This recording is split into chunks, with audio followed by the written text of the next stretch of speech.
Good evening, everybody. Are all protocol observed?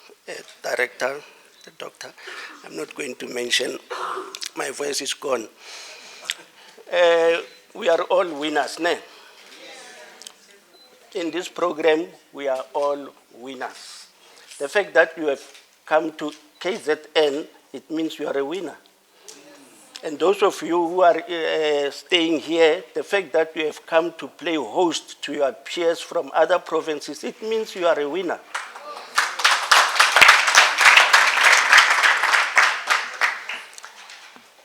In you, we expect future historians, and the program is preparing you to become future historians.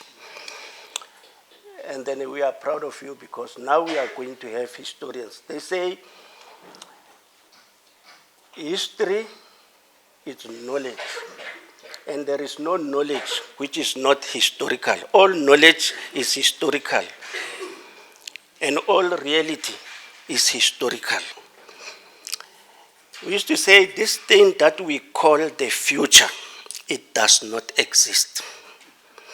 The future does not exist, and the future will not exist even in the future. Because if the future tries to exist, it immediately becomes the present and it recedes into the past. So the only reality is the past, which is history. There is no knowledge which is not in the past. If you know anything about Isaac Newton, you know history.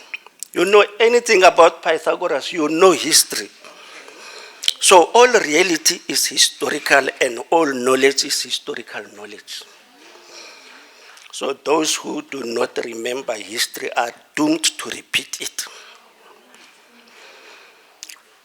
One wise person used to say, until the lions have their own historians, the history of the hunt will always glorify the hunter.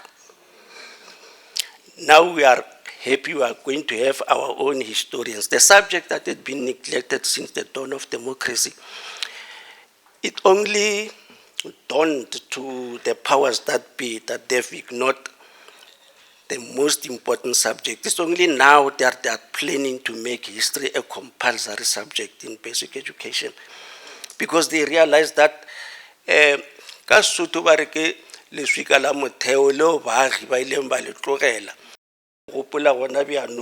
have made a very big mistake. We have laid a foundation on a sand.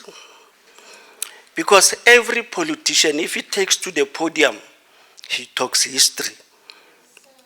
They are coming to us to ask us to write speeches for them because they know we must go into history. They cannot, there's no president who can stand on the podium and not talk history.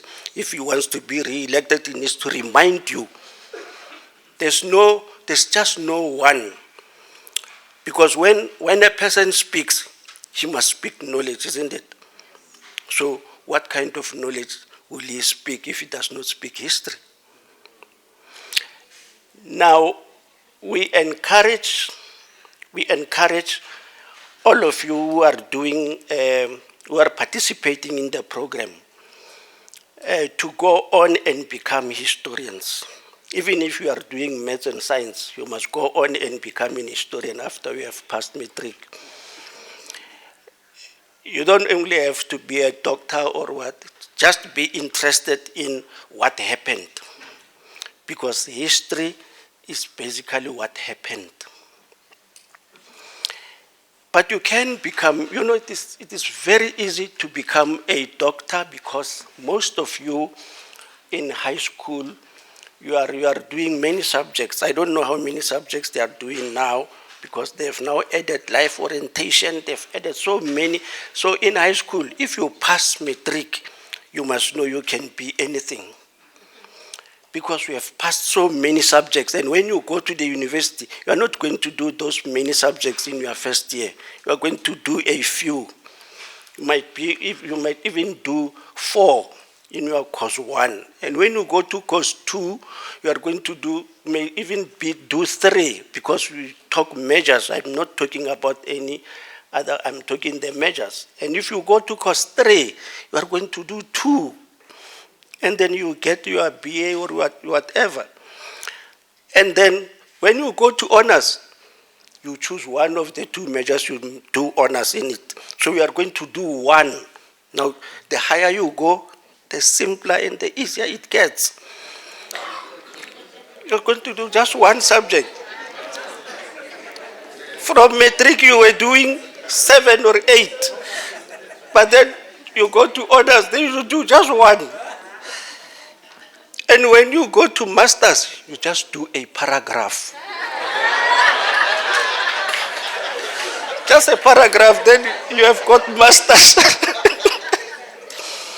With a doctorate, it's even worse. You do a sentence.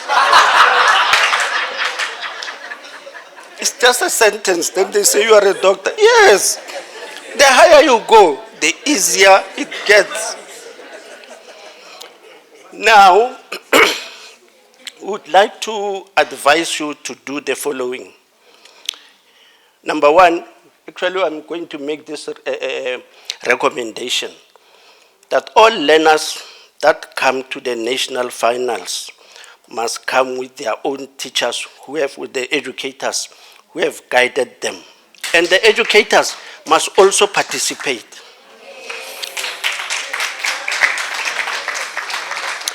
The reason we are saying this is because the educator will not have sufficient time to guide you if only you are going to compete. But then if the educator also participates, then it means she's going to have more time with you. And then that's number 1. Number 2, always, and we are saying this all the time, always make sure that your portfolio of evidence has 1, a research paper. We have seen portfolios here. You don't have a research paper. I don't know how you got guided to come even up to here when you don't know the basics. In your portfolio of evidence, there must be a research paper that tells us that this person has done this research and this is the evidence of how he or she got here. And then the teacher, the educator, must have a portfolio of evidence that tells us this is how I guided this learner. And in the past, you would find a number 1 from a particular province as a learner. You'd find that even there, the educator becomes a number 1 in the educator category. Because if the learner is good, the educator is good, because the learner is a product of this educator. I mean, if I teach you to become a doctor, how many times am I a doctor myself? Right. When we look at at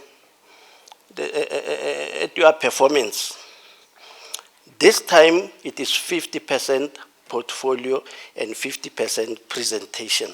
It used to be 60-40, but this time it's 50%, 50%.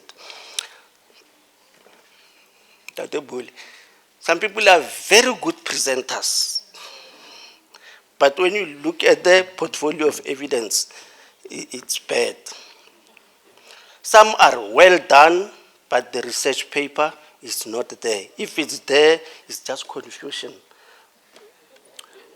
So have a very good portfolio, and then have a research paper in that portfolio.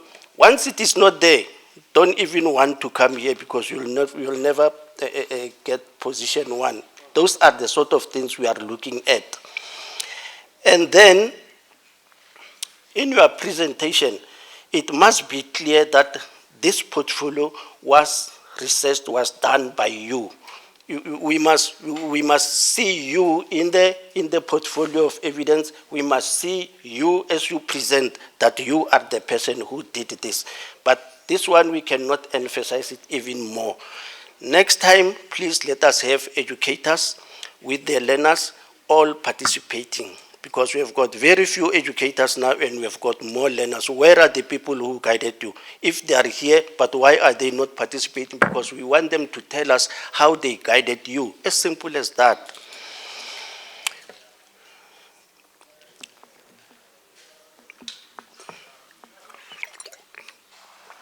It was not my intention to make a speech.